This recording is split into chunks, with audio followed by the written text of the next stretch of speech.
The first thing we're going to talk about today is diabetes and insulin resistance. Now, for those of you that have studied diabetes and insulin resistance, you will recognize that this is just old stuff. But if we don't understand the old stuff, then it's hard for us to build from there. So let's make sure everybody's up to speed, and we'll just spend a few minutes talking about some of the old stuff. First, I want to tell you about Norman. When Norman walked through the door of our Reversing Diabetes seminar, he was sick. He had had diabetes for 23 to 24 years. He was on 23 prescription medications. He laid on the couch most all day long. He took approximately 200 units of insulin a day in divided doses. So he was having to give himself about 6 insulin shots a day just to survive. He weighed 298 pounds, and his blood sugars were 350. When he went through the program, by the third night, he had already cut his insulin intake back from 200 units down to 50 units. He was absolutely determined, if there's anything that's going to work, I'm going to do it because I am so tired of being sick. Very determined individual.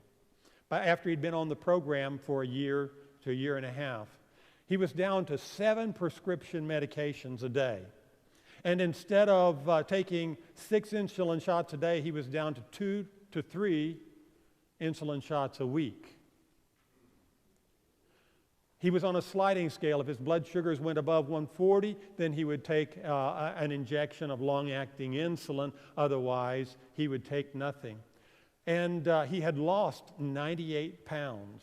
He was down to 200 pounds, and his blood sugars were almost always less than the 140 mark.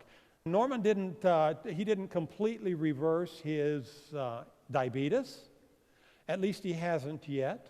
He may not completely be able to. Not everybody is. We know the longer that a person has diabetes, the more difficult it is for them to reverse. But the sooner they start working on it, the better their outcomes are going to be.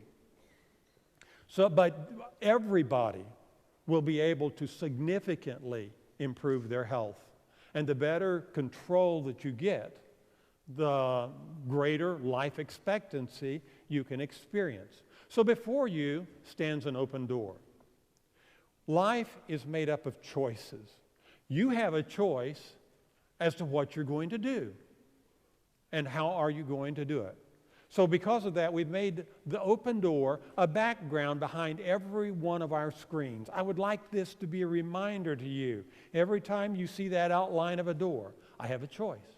I have a choice. I can determine what my outcomes are going to be. Take advantage of that. So in the course of these 2 days that we're going to be here talking, we're going to talk about diabetes, what it is, how we got here. Because if we don't know how we got here, then we don't know how to get out of the mess that we're in. We're going to talk about nutrients, the macronutrients specifically, carbohydrates, fats, and proteins, and how each one of those has an impact on the diabetes disease. We're going to talk about inflammation. We're going to talk about genes, exercise, and how to lose weight without being hungry. Diabetes is the fastest growing disease in all of human history. The CDC has declared that it's a pandemic. It affects 8.5% of the world's population currently. And it's expected to double by the year 2050. 29 million people in the U.S. already are suffering with this disease. And another 86 million, have prediabetes. 1/3 of today's children, has been projected by some scientists, 1/3 of today's children will die of diabetes, and they'll die 20 years ahead of time. They'll be the first generation to die off before their parents do, unless we do something to slow the progression of the disease. What does it cost us? Well, in the United States alone, diabetes cost us $174 billion in 2007. But just 5 years later, by 2014, that number had risen to $245 billion. an increase of 41% in just 5 years. Type 1 diabetes is a type of diabetes that occurs usually in childhood, but it can occur at any time in your life. It's just most customary in childhood. And these are really two different diseases. They shouldn't even be going by the same name, diabetes, because it confuses a lot of people. The treatment for them is, even though it has some elements of the same, is really quite different. So it has its usual onset in childhood. It is damage that is done to the pancreas by the immune system. An immune system gone awry causes type 1 diabetes. And then type 2 diabetes is the more common form. About 95% of people that have a diagnosis of diabetes have type 2. And that's what we're going to spend the majority of our time talking about. If there is somebody here with type 1 diabetes, there is ongoing research being done about how to reverse type 1 diabetes. And some people are claiming success. However, the numbers are not strong enough yet for me to stand up here and tell you, I believe you can reverse your type 1 diabetes. I think it's going to take interventions a little stronger than lifestyle to make that happen. So anyway, but type 2 diabetes, thousands of people have already been able to reverse it. The body produces insulin in type 2 diabetes, but the cells resist the insulin. And consequently, the body has to produce more insulin to get blood to get the sugar into the cells. And once that gets to the place your body can no longer produce enough insulin, then your blood sugars begin to rise, and we say you have type 2 diabetes. Gestational diabetes is really a type 2 kind of diabetes. It occurs only during pregnancy. When the baby is born, the diabetes spontaneously goes away. For those of you that have had gestational diabetes, it's usually a wake-up call. Usually up to 70% of these women may convert and actually become a type 2 diabetic within the next 10 to 15 years. There's another form of diabetes that we call LADA. It's a slow onset type 1 diabetes. It occurs later in adulthood, and it's also known as diabetes 1.5. Usually these people are of a slight build, and if the doctor tests their insulin resistance, they don't have insulin resistance. But they will get along just fine on a very small amount of insulin a day. The body simply does not produce enough insulin in LADA. So what are the symptoms of prediabetes? Well, if you're a male and your waist size is greater than 40 inches, or if you're female and your waist size is greater than 35 inches, chances are very good that you have prediabetes. If your triglycerides are greater than 150, you're in the ballpark. Blood pressure greater than 140/90, or cholesterol greater than 200 are all indicators you could have prediabetes. Do you have a hemoglobin A1C that's greater than 5.4? Your doctor could share that information with you. Fasting blood sugar greater than 100. If you have polycystic ovarian disease or polycystic breast disease, that could be an indicator you're going down the road. If you're just simply experiencing with a lot of problems with inflammation or any of the inflammation diseases like hypertension or help me out, what? Oh yes, arthritis or gout. There's just a whole host of them. We'll go over some of those later. But if you have any of those inflammatory diseases, you may be experiencing diabetes, and even a tendency to form blood clots is a wake-up call. I mean, it means we need to be looking at this. Well, so what are the symptoms of diabetes? There may be no symptoms. You may not know you have it until you go to the doctor. He does a routine blood test and walks back into the room and says, your blood sugar is 245. You've got diabetes. So, it could also be fatigue, increased thirst, or increased urination. That was mine. I could go a bladder full every 30 minutes from 7 o'clock in the morning until lunchtime. and not drink a thing. I mean, I'm just going. Then the thirst hits, and then you want to start drinking, and it just makes the problem worse. So that is pretty much resolved now. I don't experience it near like what I used to. Blood sugar, anytime that it's 200 or over, you have diabetes. But if it's 125 or 126 or greater, 2 times in a row, then, or 2 times confirmed, then you have diabetes. So that's the definition of what diabetes is. Complications, there are a host of complications for diabetes. Heart disease, stroke, hypertension, blindness or eye problems, kidney disease, complications of pregnancy, metabolic imbalances, ketoacidosis, hyperosmolar coma, nervous system problems, amputations, mobility problems, depression, dental problems. All of those are higher when you have a population that has diabetes. So, this has been brought down to the idea now that diabetes is really not a distinct disease that starts right here. It's actually a continuum.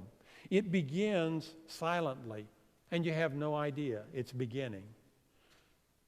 But then it progresses over 13, 15 years before you ever receive the diagnosis of diabetes. So along the way, you have insulin resistance that begins. 80% of the U.S. population is also already insulin resistant. Then you go to prediabetes, and it's also known as Syndrome X, or insulin resistance syndrome, or metabolic syndrome. You can know it by all of those names. Then finally you have gestational diabetes, and then full-blown type 2 diabetes. So we call that diabesity. It's a better term that actually reflects that we, every one of us here in this room, may be somewhere along the scale of diabesity. So, let's talk specifically now about insulin resistance. It is a known cause of diabetes. And if we understand insulin resistance, then we will intuitively begin to know what we can do to turn it around. And it all happens in the cellular level. There's probably 37.5 trillion cells in your body according to the latest estimates, and each one of those little cells needs glucose in order to be able to function. And you might think of the cells in the body a lot like a subdivision. All these houses are arrayed out here, each house being a cell. And there's roadways that lead to each one of these homes. They carry the nutrients, carry the blood supply and everything there. And if you zoom in for a closer look, then you will see a little house, and the house has doors on it. There'll be a front door, a back door, a side door. And each one of those doors are locked. But the glucose has to go through the doors to get into the cell in order for the cell to be able to use it. So the problem is we need a key.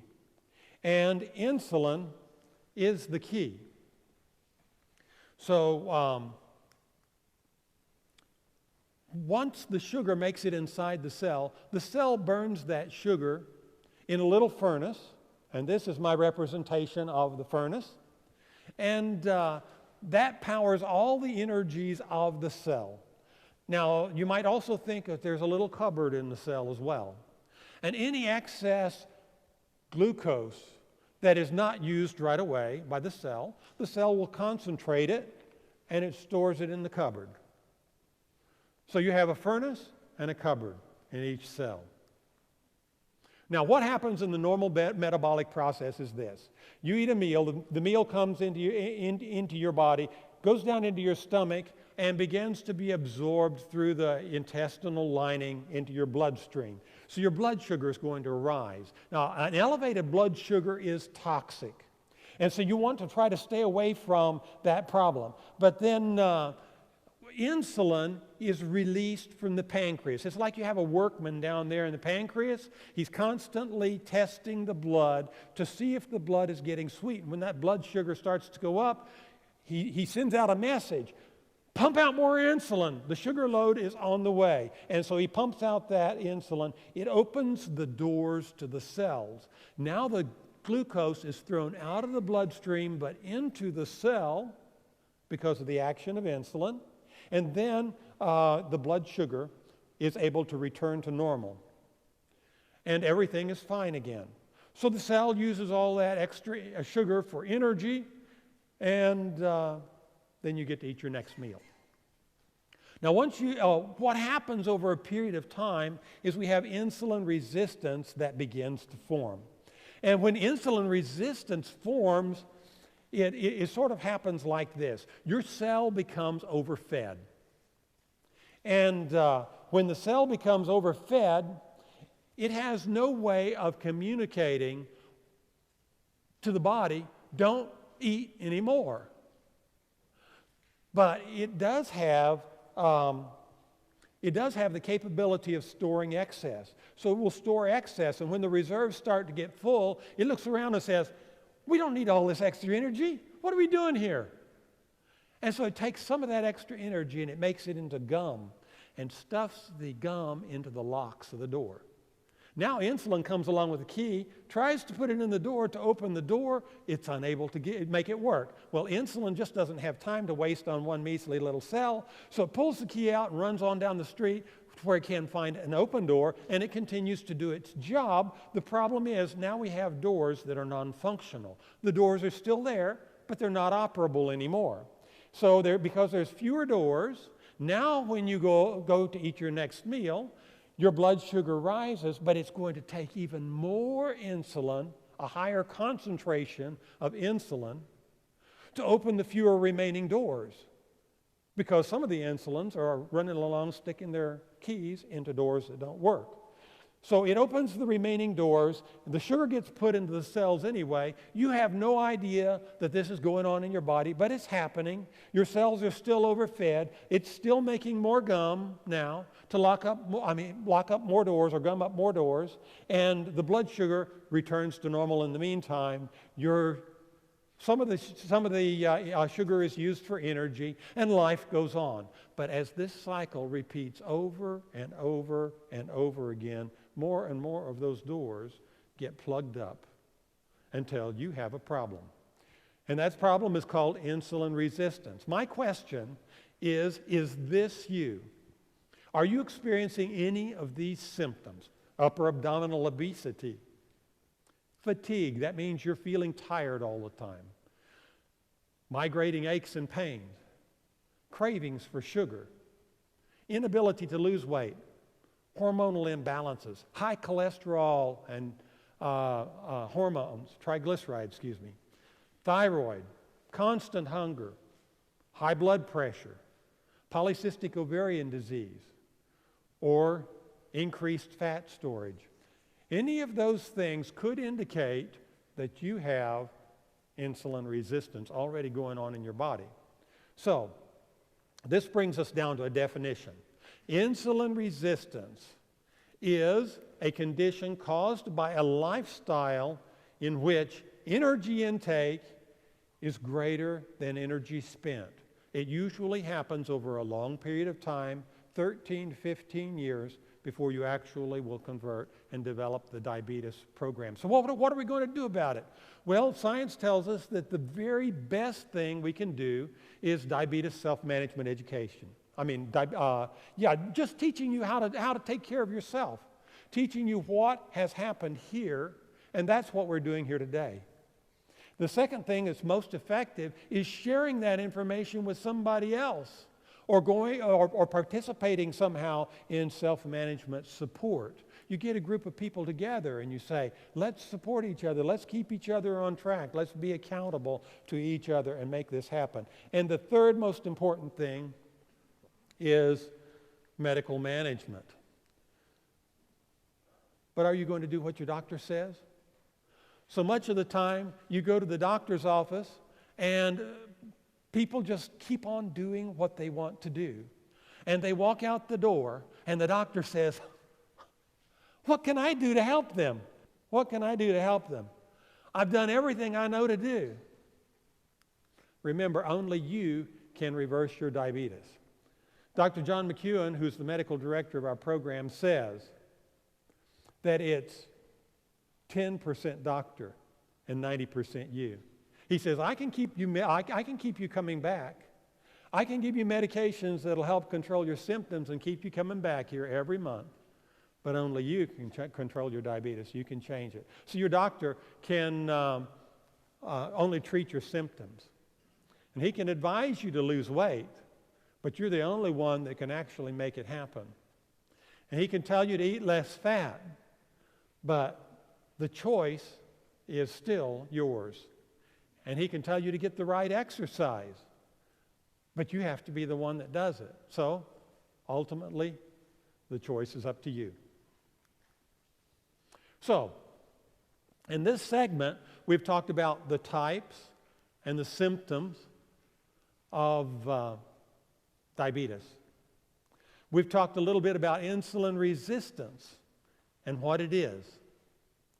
And we've also talked about ways initially to begin controlling insulin resistance. So a question I have for you, can anybody think of anything you can do to decrease insulin resistance? Just call it out. Someone says more fiber. That's an excellent thing. Anybody else? Less fat, exercise. Yes, you're a genius group. That's great. Okay, yes, all of these things, once we begin to understand insulin resistance, the ideas begin coming.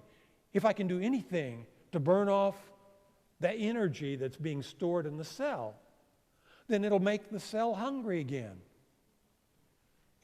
Any ideas what might happen when you make the cell hungry again? It begins removing the gum out of the locks.